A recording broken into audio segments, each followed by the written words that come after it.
ఇదేంటి ఇలా ఉంది? ఇది స్టీల్ చెంచాలా ఉంది.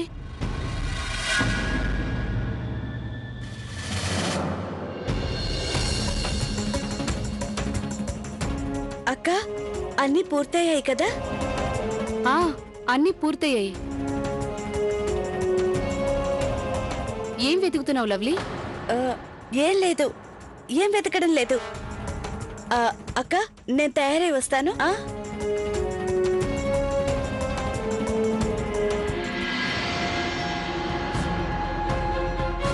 ఇప్పుడు అర్థమైంది లవ్లీ గారు, మీరేం వెతుకుతున్నారో. అసలు ఇది అత్తయ్య గారి చెంచా.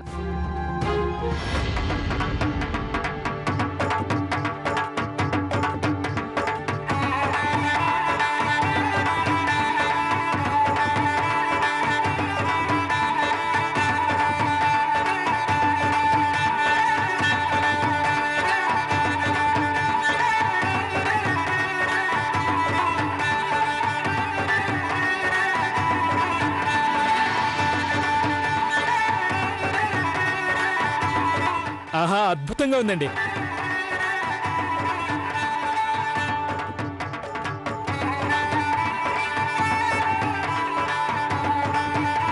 పెద్దన్నయ్య, మీరు వెలిగిపోతున్నారు. అది నువ్వేం తక్కువేం లేవు. నాకీ తలపాగా ఎక్కువైనట్టుంది, అవునా? చాలా బాగుందండి. ఈ రాజస్థానీ గెటప్ లో అందరూ రాజు రాణిలా సౌందర్యంగా ఉన్నామండి. ఓహో, మీనాక్షిదేవి గారు, మీ పుట్టింటి వాళ్ళు అంటుంటారు కదా, అదే పటాకులా ఉన్నారండి అని. కూర్చోండి కూర్చోండి, అందరూ కూర్చోండి.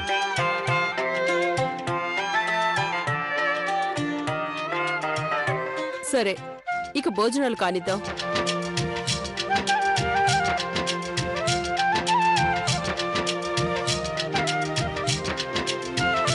వారేవ్వా, నాకిష్టమైన ఐటెం చేశారే.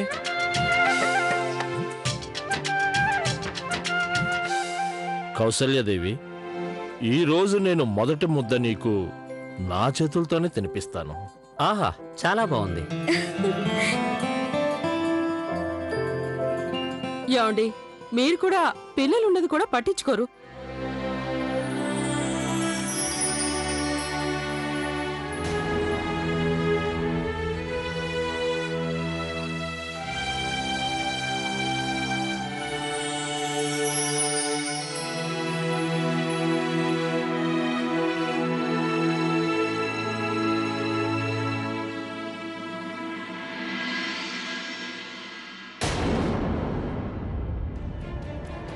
అరే,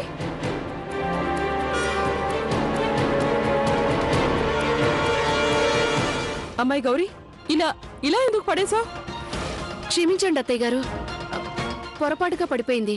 ఇప్పుడే దాన్ని శుభ్రం చేస్తేస్తాను. అక్క, నేను శుభ్రం చేసుకొస్తాను. వద్దు లవ్లీ, నేను తుడిచి తెస్తానులే. అక్క, నేను చేస్తానని నేను చెప్తున్నాను కదా, తుడిచి శుభ్రం చేస్తానని.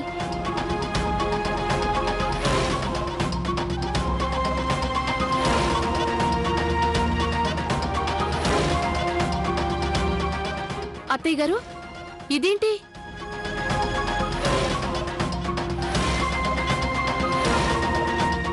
ఈ చెంచా వెండిది కాదు, దీనికి రంగు పూసినట్టుంది.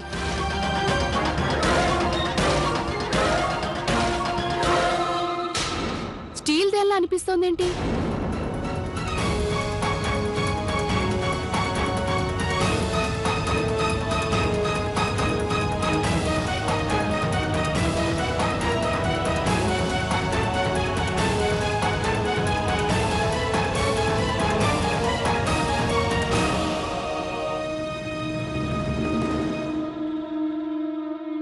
అది నిజమే. లవ్లీ, ఆ వెండి చెంచా ఎక్కడ పోయింది? దాన్ని ఏం చేసావు? అత్తయ్య, అది డాబా పైకి ఒక చిలుకొచ్చి తన ముక్కుతో చెంచాని తీసుకొని ఎగిరిపోయింది. చిలుక? చిలుక? అరే, అదేమన్నా దొంగ చిలుక? అదేమన్నా మాయల మరాట? ఇన్ని వెండి గిన్నెలు వదిలి ఆ ఒక్క చెంచాని ఎత్తుకెళ్ళడానికి?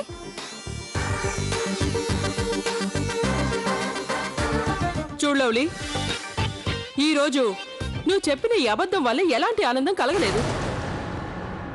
అరే అబద్ధం చెప్పినప్పుడు అది కనీసం అబద్ధం చెప్పినట్టయినా అనిపించాలిగా.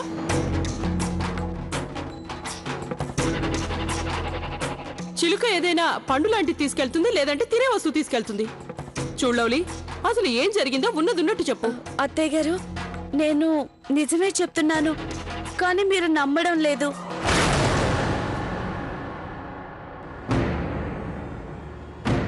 పైన డాబా మీద వెండి పాత్రలు ఎండాలని పెట్టాను. అది ఎక్కడి నుంచి వచ్చిందో కానీ ఒక రామచిలుకొచ్చింది. అలాగేనమ్మా, నేను తప్పకుండా వస్తాను, మిమ్మల్ని అందరినీ కలుస్తాను. నా బ్యాడ్ లక్ ఏంటంటే ఆ చిలుక చెంచా ఎత్తుకెళ్ళిపోయింది. ఏయ్ వదులు!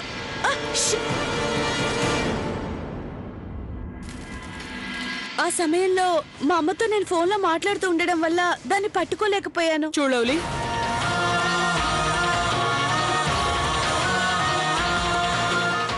నువ్వు 1,00,000 సంజాయిషీలు చెప్పినా మళ్ళీ తేలింది ఇదే కదా.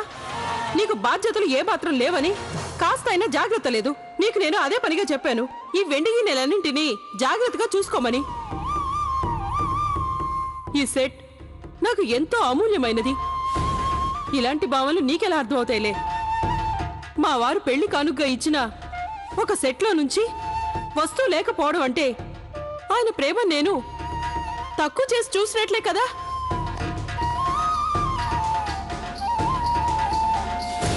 నీకిది సాధారణ విషయమే అనిపించొచ్చు, కానీ నా దృష్టిలో ఇది చాలా పెద్ద విషయం. అత్తయ్య గారు, నేను మిమ్మల్ని ఎలా నమ్మించను? మీకంత ఇష్టమైన వస్తువు అంటే మాకు కూడా అది అంతే ఇష్టం కదా. కానీ ఆ క్షణంలో నేను ఆ చిలుకను ఆపలేకపోయాను. అత్తయ్య గారు, నేను ఈసారి కావాలని తప్పు చేయలేదు, నిజంగా. చూడలౌలి, అయినా కొంచెం శాంతించు. నిజంగా తను చెప్పినట్టుగానే చిలకే వచ్చి ఆ చెంచాను ఎత్తుకుపోయిందేమో. నేను పని చేస్తాను, ఇలాంటి సెట్లో నుంచి ఇంకొక సేమ్ చెంచాను తీసుకొస్తాను, సరేనా? ఏమండి, నేనేమన్నాను తను ఇలా కావాలనే చేసిందని? అసలు సంగతి ఏంటంటే నాకింతగా కోపం ఆ చెంచా కోసం రావడం లేదు. నా కోపం అంతా ఎందుకంటే తను మళ్ళీ అబద్ధం చెప్పిందని. అబద్ధం చెప్పడమే కాదు, తన తప్పుని దాచి మోసం చేసేందుకు వెండిపూత పూసి ఇక్కడ పెట్టింది. ఒక మామూలు స్టీల్ చెంచాకు వెండి రంగు పూసి పెట్టింది. నాకు ముందే తెలుసు లౌలి, నువ్వు ఎన్నటికీ మారవని. ఇక నీ మీదున్న రవ్వంత నమ్మకం కూడా ఈ రోజుతో పోయింది.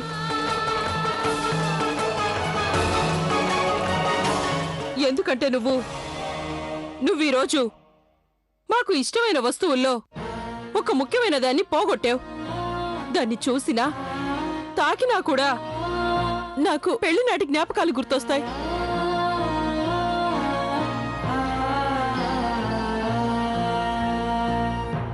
అత్తయ్య గారు,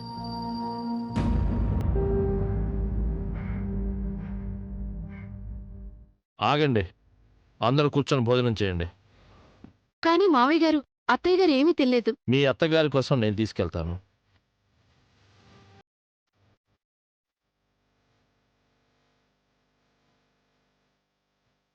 చూడు లవ్లీ, నేను మీ అత్తగారి మాటనే సమర్థిస్తున్నాను. చెంచాని చిలక ఎత్తుకుపోయిన వెంటనే నువ్వు వచ్చి మా అందరికీ జరిగిన విషయాన్ని చెప్పాల్సింది కదా. ఇలా మా అందరినీ మాయ చేయాలని చూడటం మంచిది కాదు. చాలా పెద్ద తప్పు చేశావు.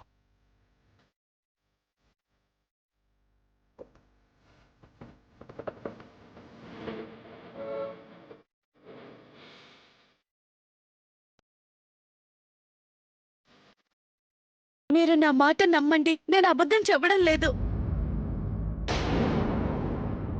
ఆపు లవ్లీ, చెప్పాల్సిన సంజయ్షి చెప్పేశావుగా.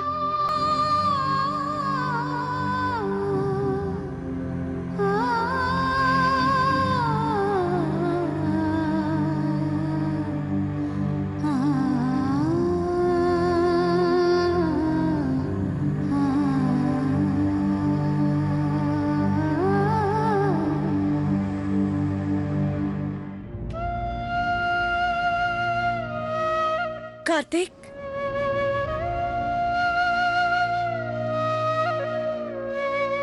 చిలుక.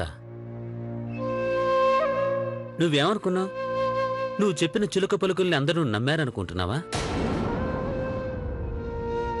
నువ్వెప్పుడైనా ఈ మాట విన్నావా? దురదృష్టం, ప్రస్తుతం అది నాకు పట్టింది. అందువల్ల ఆ చిలుక ఊర్లో ఉన్న అన్ని ఇళ్లు వదిలి మనింటి డాబా పైనే వచ్చి వాలింది. పైగా ఎదురుగా ఉన్న తినే పదార్థాలు వదిలేసి ఆ చెంచా ఎత్తుకెళ్ళింది. అది చేసిన తప్పుకి నేనేం చేస్తాను? యు నో వాట్, ఆ చిలుక కన్నా పెద్ద స్టూపిడ్ నువ్వు. ఇలా ఈ స్టీల్ చెంచాకి సిల్వర్ పెయింట్ వేయడం లాంటి చెక్క పనులు ఎందుకు చేస్తావు నువ్వు? నీ తప్పుల్ని కప్పిపుచ్చుకునేందుకు, అబద్ధాల్ని నిజంలా చూపేందుకు ఇంకా ఎంతగా దిగజారుతావు? కార్తీక్, చెంచాని చిలక ఎత్తుకెళ్ళిందని అత్తయ్య గారికి చెప్పడానికి వెళ్ళాను. ఆ సమయంలో అత్తయ్య గారు మావయ్య గారు ఆ వెండి సెట్ గురించే మాట్లాడుకుంటున్నారు. మావయ్య గారు ఆ వెండి చెంచాతోనే పెళ్లినాడు అత్తయ్య గారికి తేనె తాగించారట. ఆ సమయంలో నేనిలా జరిగింది చెప్పినట్లయితే వారి తీపి జ్ఞాపకాల్ని పాడు చేసినట్టు అవుతుంది. అందుకే నేను చెప్పలేదు. లవ్లీ, ప్రతిసారి నువ్వు ఇలాగే అంటావు. నేను అబద్ధం చెప్పడం లేదు, నేనెందుకు అబద్ధం చెప్తాను అని. కానీ నిజమేంటంటే నువ్వు చేసిన తప్పుల్ని కప్పిపుచ్చుకునేందుకు, నీ అబద్ధాన్ని నిజం చేసి నమ్మించేందుకు అబద్ధాన్ని ఆసరాగా చేసుకుంటావు నువ్వు.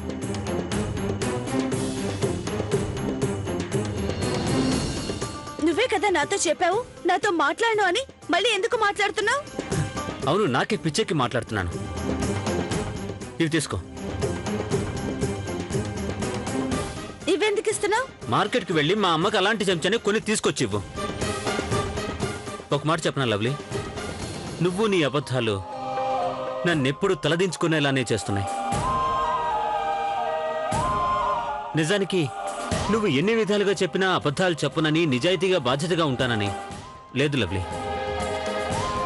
నీ అబద్ధాలు నీ నుంచి వెళ్ళిపోవడం అసాధ్యం. అయినా ఈరోజు నిన్ను చూస్తుంటే బాధేస్తుంది. పైగా ఇప్పుడు నీ చేతికి ఇంటి బాధ్యతలు కూడా అప్పగించారు. నా భయమంతా ఇప్పుడు నీ వల్ల ఈ ఇల్లు ముక్కలైపోతుందేమోనని.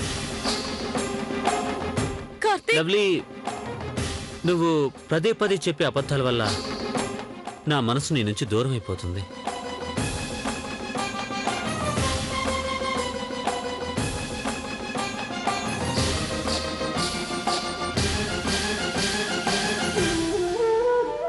నేను అబద్ధం చెప్పడం లేదు.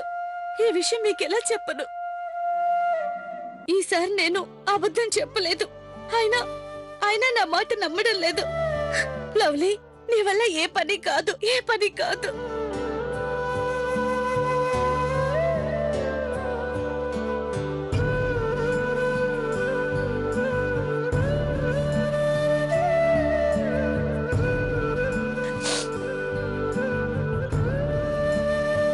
లవ్లీ చిన్నమ్మ, మీరెందుకు ఏడుస్తున్నారు?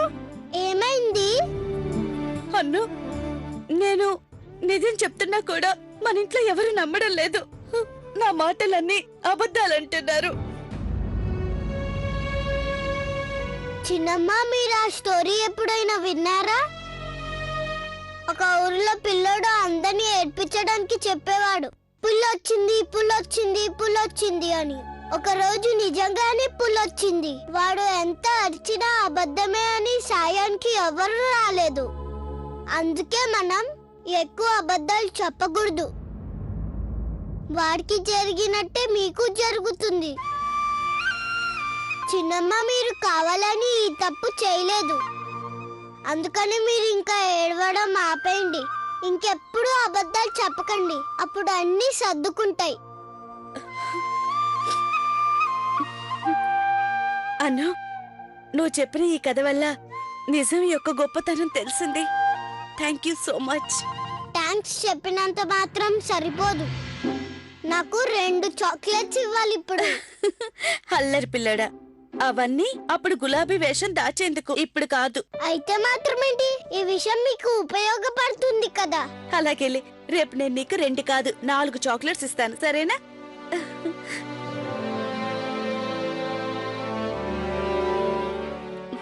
Good night. ఇంత చిన్న పిల్లాడు చాలా గొప్ప విషయాన్ని చెప్పాడు.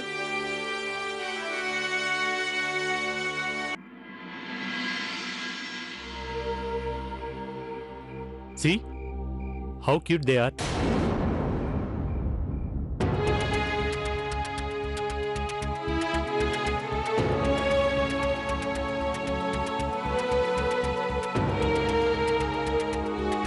ప్రియా, నేను చాలాసార్లు విన్నాను ప్రెగ్నెన్సీతో ఉన్నప్పుడు లేడీస్ ఏ ఫోటోలు అయితే చూస్తారో పిల్లలు అలాగే పుడతారంట. See how cute they are కదా. ఒకసారి ఆలోచించు, ఇలాంటి పిల్లలే కనుక మనకు పుడితే ఎలా ఉంటుందో ఆలోచించు. ప్రియా, ఇప్పుడు చెప్పు, అంటే నిజంగా నీకు ఇప్పుడు కూడా పిల్లలు వద్దనిపిస్తుందా?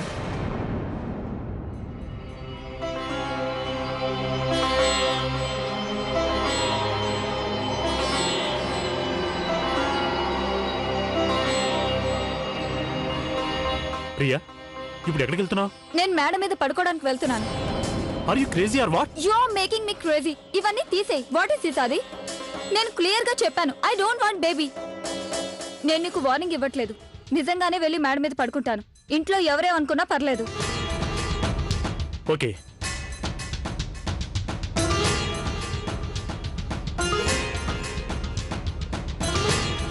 నీకు నచ్చినట్లు చేసుకో. నీకు పిచ్చి పట్టింది.